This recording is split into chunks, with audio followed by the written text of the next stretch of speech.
What is going on, Broncos fans? Back here again to do another video. In this video, I just wanted to touch on kind of the state of the Broncos right now, where we're at, kind of where we're headed, I guess, because this season is definitely kind of over for us, obviously. With us being 3-9, we just lost to the Dolphins 35-9 on Sunday. We've now lost 8 games in a row. We're 0-6 on the road this season. So this has just been an abysmal season for the Broncos overall. Obviously, we fired Mike McCoy. Bill Musgrave is now our new offensive coordinator. Our offense has obviously had a ton of problems all year. And it's been a tough season, but nonetheless, you got to keep supporting the team, and you got to finish the year out, and it is what it is at this point. But I think there's a lot to look forward to this offseason.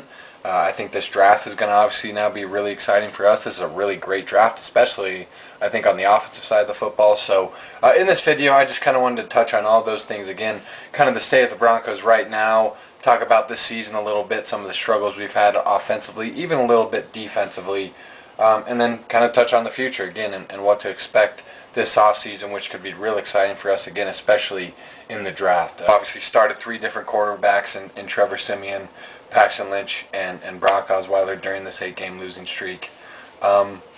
And they've all been ineffective. They've all played very poorly and have all had their faults. I'm not going to really break any of those guys down because they all have not played well. But again, offensively, you've just been abysmal pretty much at every level. During this 8-game losing streak, we've been outscored 241-108. A lot of that has to do with the offense of just not sustaining drives and not putting up points. You know, we're averaging 13.5 points per game. Don't have really any production or leadership at the quarterback position. Running back's been a real inconsistent spot for us all year. DT and Emmanuel, both have been inconsistent this year. In Emmanuel Sanders' case, has obviously had some health issues. Tight end, per usual, has not been a productive spot for us, at least in the passing game. And the O-line, I think, has actually improved, but still has had its problems. So you've just been bad everywhere. And again, you haven't been able to put up points. You've been outscored by this huge margin, over 100 points during this 8-game losing streak. We're 31st in giveaways and takeaways this season in the NFL. We haven't been efficient at all offensively. We really have had a turnover problem. And again, that starts at the quarterback position, just really not getting any production there on any level. Efficiency is terrible. The defense hasn't been great. They only have 8 takeaways, but I mean the offense has 24 giveaways. I mean that's just abysmal. Again, not valuing the football, and it's cost us. Again, it's why you've lost 8 games in a row. And during the 8-game losing streak, you've had a turnover margin of -14. So it's obviously been a huge part of the reason you've been on this extended losing streak and had such a terrible season this year. And again, we really haven't had any big plays offensively. We don't really have a lot of electricity, a lot of juice, so to say, on the offensive side of the football. We're lacking playmakers desperately. Again, it does start at the quarterback position, but it's also been at the wide receiver position, the running back position. I mean, you look at our offense, we've only had 2 passes this season for 40 yards or more. That ranks 32nd in the NFL.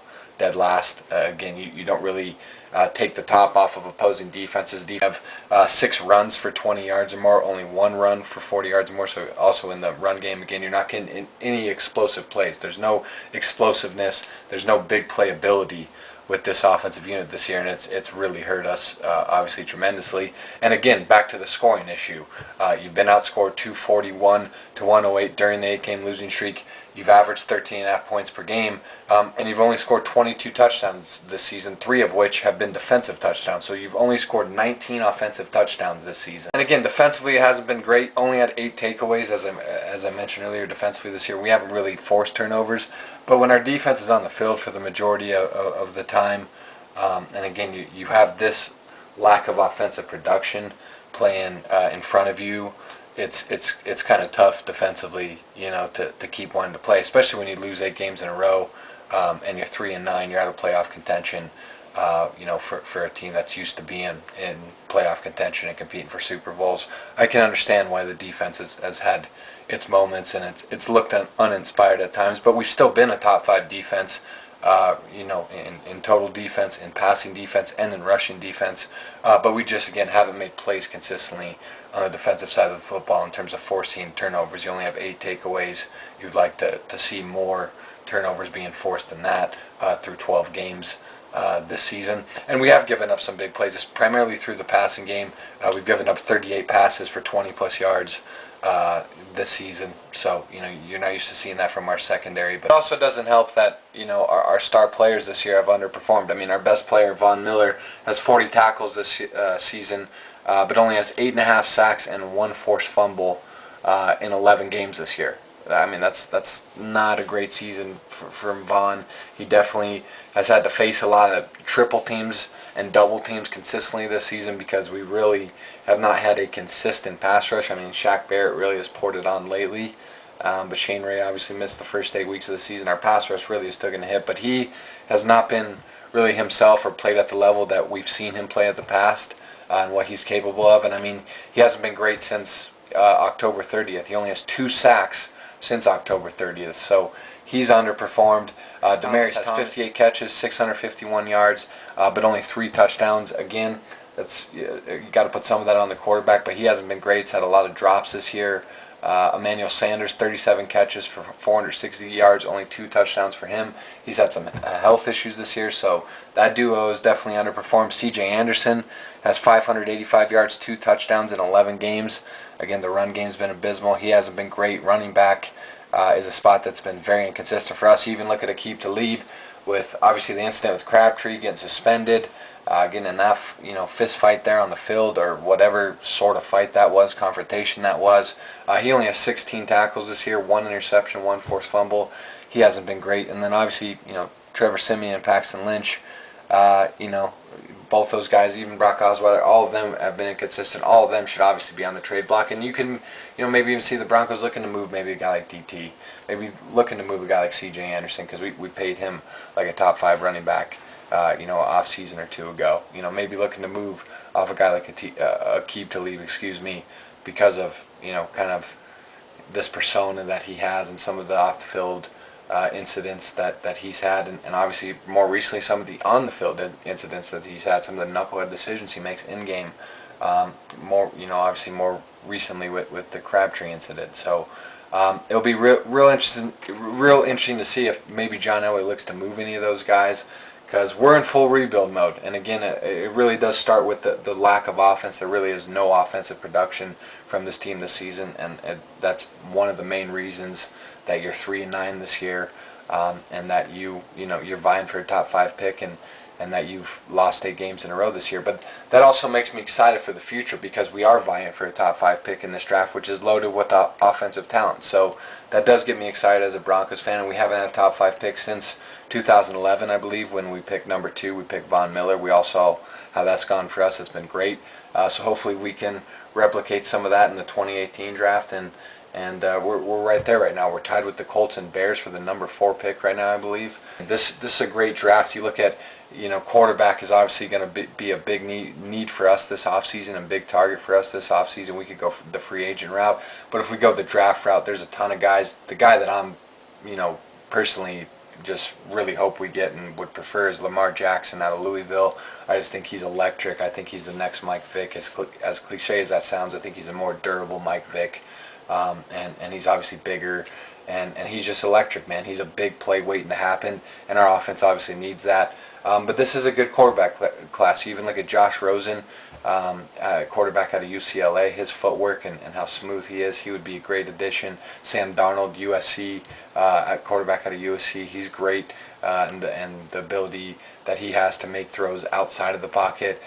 You got Josh Allen, who might be the most intriguing quarterback of the group, with his size and strength and his arm, and his athleticism as well with his size.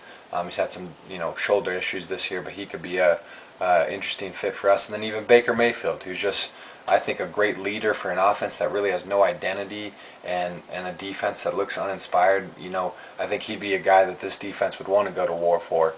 Baker Mayfield, I think, he embodies what a leader is. People, talk about his confidence or his cockiness or whatever, but I love it, man. I think he's a leader. I think another guy just makes plays, has mobility, and a lot of people compare him to Johnny Manziel, but personally I think he's more Russell Wilson. I think he's more in that vein, and I think he he would be a great addition as well. And again, we have had no production, no consistency, no efficiency at the quarterback position. All those guys should be in play for us.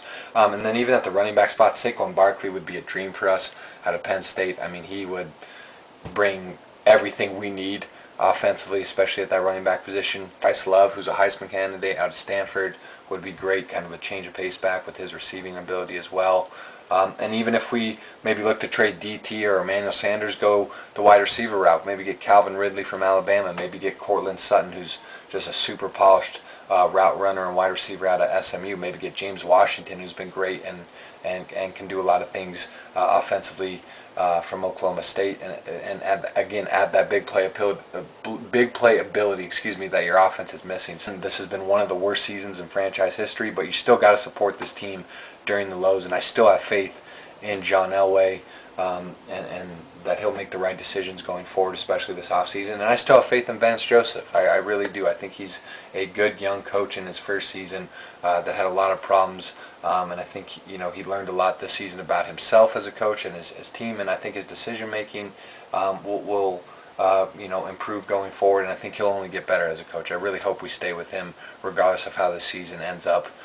You've even heard Von Miller vouch for him, saying, look, it's not his fault, that we're struggling. We really, bought into what Vance Joseph is trying to sell to us and build here. So I hope we try to continue to build that, and I look forward to hopefully a really exciting offseason and an exciting draft for the Denver Broncos. So leave me a comment below, guys. What are your thoughts of the Broncos this season, again sitting at 3-9 currently on this 8-game losing streak? And what do you think has been the biggest problem this season? Has it been the offense? Has it been the special teams? Has it been Vance Joseph, maybe, in your opinion, or maybe you lacking some faith in John Elway? Whatever it may be, leave me a comment below, guys. Would love to hear from you. And what are you looking forward to most this offseason? Whether it be the draft, maybe a free agent signing that we can go out and get, maybe Kirk Cousins, Tyrod Taylor. There's some quarterbacks there that we could go get. Would love to hear from you guys as always. But nonetheless, it sucks that we're 3-9. It sucks we've lost 8 games in a row. But I'm still ride or die with the Broncos no matter what. It is what it is. We're 3-9, and hopefully, finish this season possibly on a high note. If not, keep losing, get a higher draft pick maybe. I'm all for that, and move on to bigger and better things in 2018. So once again, thanks for watching, guys. Subscribe if you like what you heard and like the video. Check out the other videos on my channel. Share this video if you like. And I'll see you guys for the next video. Maybe I'll do a Jets preview or something along those lines. So take care, guys. Appreciate it. And as always, go Broncos.